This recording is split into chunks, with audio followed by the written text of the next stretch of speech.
ఆంధ్రప్రదేశ్ రాష్ట్ర రాజకీయాల్లో 2024 ఎన్నికల్లో కూటమి ప్రభుత్వం అక్కడ విజయం సాధించింది.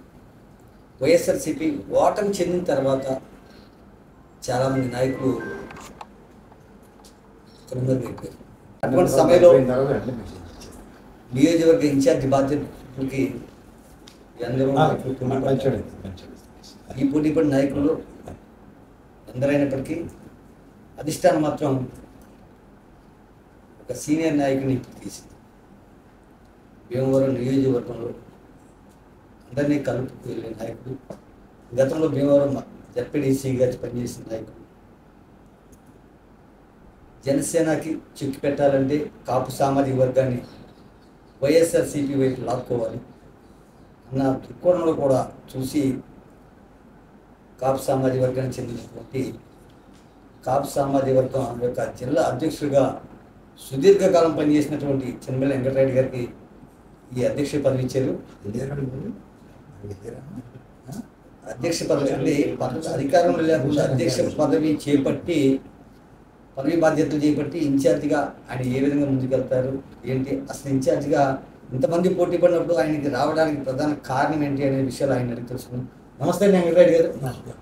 ఇన్ఛార్జిగా చాలామంది అంటే గన్ శ్రీనివాస్ గారు రాజీనామా చేసిన ఇన్ఛార్జిగా చాలామంది పోటీ పడ్డారు. అయినప్పటికీ మీకు రావడానికి ప్రధాన కారణం ఏంటంటారు? ఇన్ఛార్జిగా మిమ్మల్ని నియమించడం అంటారు? భీమవరం నియోజకవర్గంలో ఎక్కువ శాతం కాపు సామాజిక వర్గం ఓట్లలో ఎక్కువ ఉండటం ఒక కారణం. ఇప్పుడున్న పరిస్థితుల్లో కూటమి ప్రభుత్వం అధికారంలోకి వచ్చిన తర్వాత పవన్ కళ్యాణ్ గారిని ఎక్కువ కాపులలో సపోర్ట్ చేయడం వల్ల వైసీపీకి కాపు ఓట్లు తక్కువగా ఉందని భావించి ఆ కాపు సామాజిక వర్గం నుంచి కొంత ఓటు శాతం చేయాలంటే కాపు సామాజికంలో ఉన్నటువంటి ఎవరైతే కాపు సామాజికంలో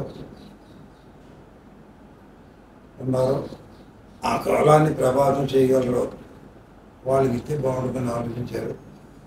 నా విషయానికి వచ్చేటప్పటికి గత 20 సంవత్సరాలుగా కాపు సంఘంలో పనిచేస్తున్నాం కాబట్టి ఎంతో కొంత కాపు సామాజికానికి కొంత ఓటు శాతం చేయాలనిస్తాననేటువంటి ఆలోచన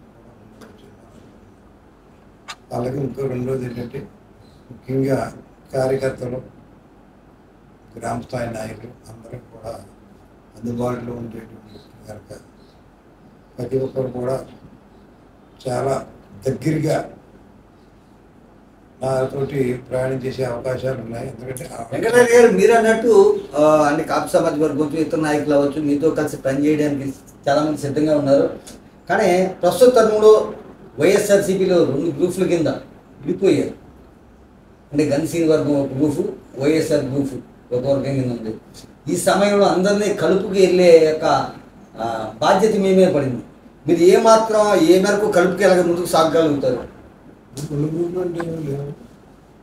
పాత ఎమ్మెల్యే గారు ఎందుకు వెళ్ళిపోయారన్నటువంటి విషయం అది మాట్లాడవలసిన విషయం.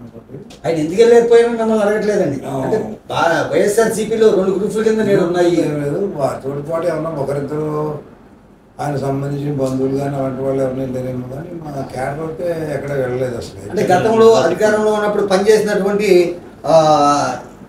మామూలుగా తిరుమణి ఏడుకొండలు అవ్వచ్చు, లేకపోతేనేమో మాజీ ఏఎంసీ చైర్మన్ 7 గంటల తర్వాత వచ్చిన ఆయన అవ్వచ్చు, లేకపోతే ఇలా కొంతమంది చూసుకుంటూ ఉంటే కనుమరుగు అయిపోయారు. అంటే కనుమరుగు అంటే గన్ శ్రీనివాస్ గారి వర్గానికి వెళ్ళిపోయారు అంటున్నారు. అటు ఆయనతో పాటు ఇంకా కొంతమంది వెళ్ళారండి. అయితే మీరు వీళ్ళందరినీ కలుపుకుని ఎలా ముందుకు సాగలుగుతారు? భీమవరం మండలంలో ఉన్నటువంటి ఎంపీపీలు కానీ, జడ్పీటీసీలు కానీ, సర్పంచ్లు కానీ, ఎంపీటీసీలు కానీ అందరూ కూడా పార్టీ పరంగానే ఈ రోజుగా అలాగే ఉన్నారు. భీమవరం రూరల్ మండలం వైఎస్ఆర్ రూరల్ మండలం మండల పరిషత్ కూడా వైఎస్ఆర్ ఆధ్వర్యంలో జరుగుతుంది. వైఎస్ఆర్ మండల పరిషత్ ఉంది, లేదా జడ్పీటీసీ ఉన్నారు, వీళ్ళు ఉన్నారు. అయితే ప్రధానంగా చూసుకుంటే ఇన్ఛార్జ్ పదవి కోసం మీతో పాటు పోటీ పడినటువంటి ఒక సామాజిక వర్గం కొద్దిగా దూరంగా ఉంటుందని కూడా ప్రచారం జరుగుతుంది. అది ఏమో కామన్ నాగేశ్వరరావు ఎంపీపీ నరసింహబాబు నేను కూడా ముగ్గురు కూడా ఇన్ఛార్జ్ ఇస్తే మేము సిద్ధంగా ఉన్నామని చెప్పేసి అధిష్టానానికి మేము తెలియపరచడం జరిగింది. అయితే మాలో ఎవరికి ఇవ్వాలనేటువంటి ప్రశ్న వస్తే మాలో ఎవరికి ఇచ్చినా పర్లేదు మేము అందరూ ఏకగ్రీవం చేసుకుంటాం అనుకుంటే మాట్లాడారు.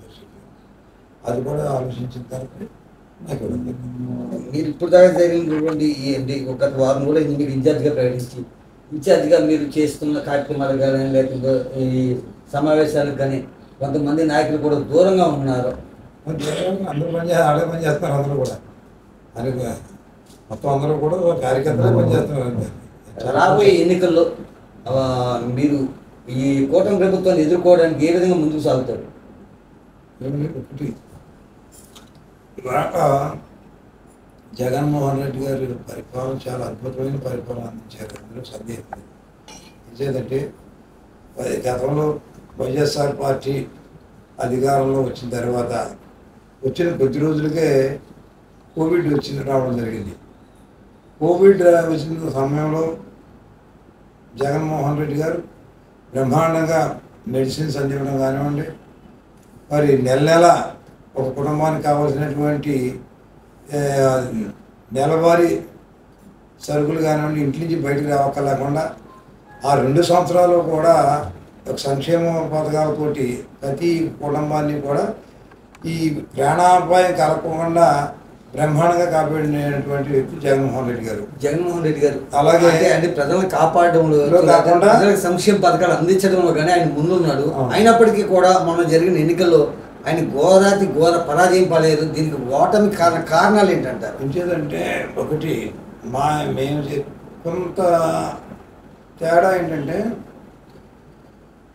వాలంటరీ వ్యవస్థ అనేటువంటి బ్రహ్మాండమైనటువంటి వ్యవస్థ ఇచ్చేది. ప్రతి 50 కుటుంబాలకి ఒక ప్రతినిధి ఉండటం వల్ల ఏ అవసరం వచ్చినా ఒక వాలంటరీ తోటి ప్రతి కుటుంబానికి ఏ అవసరం వచ్చినా ఒక వాలంటరీతో మనం మాట్లాడుకుంటే సరిపోతూ ఉండేది. అది ప్రజలందరికీ కూడా బాగా ఇష్టంగా ఉంది. అయితే కేడర్కి వచ్చేటప్పటికి ఏమైందంటే నేరుగా వాలంటరీయే అన్ని పనులు చేస్తే కేడర్ని ఎక్కడ పట్టించుకోలేదనేది ఒక అసంతృప్తి వచ్చిన మాట వాస్తవం. అది ఆ విషయం జగన్మోహన్ రెడ్డి గారి దగ్గరికి వెళ్ళటం అది ఆయన కూడా అది కరెక్టే. అది కొంచెం కార్యకర్తల విషయంలో కొంత జాప్యం జరిగిందనేటువంటిది ఆయన గ్రహించారు. ఖచ్చితంగా ఇప్పుడు మా అందరికీ కూడా ప్రతి కార్యకర్తని చిన్న తరహా నాయకులందరినీ కూడా కలిపేటువంటి ప్రయత్నం జరుగుతాం కాబట్టి ఆ గతంలో ఉన్నటువంటి పొరపాటు మరోసారి జరగకుండా ఉంటుంది కనుక మనకి బ్రహ్మాండమైనటువంటి మెజారిటీ మేము నెగ్గుతాం 2029. ప్రభుత్వం యొక్క అంటే సంవత్సర కాలం పూర్తయింది వాళ్ళు అధికారం చేపట్టి. ఈ అధికారం చేపట్టిన తర్వాత సంవత్సర కాలంలో కూటమి ప్రభుత్వం పరిపాలనా విధానం ఏ విధంగా ఉంది? అంటే వాళ్ళు ఇచ్చిన హామీలు ఏ మేరకు నిర్వహిస్తున్నారని మీరు భావిస్తున్నారు?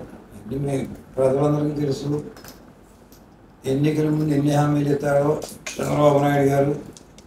ఆ తర్వాత ఎన్నికలు అయిపోయిన తర్వాత పట్టించుకోకపోవడం. అది గతం ఇప్పటికీ 6 సార్లు పోటీ చేసి 3 సార్లు ఓడిపోవడం, మూడోసారి అధికారంలో కూడా జరిగింది.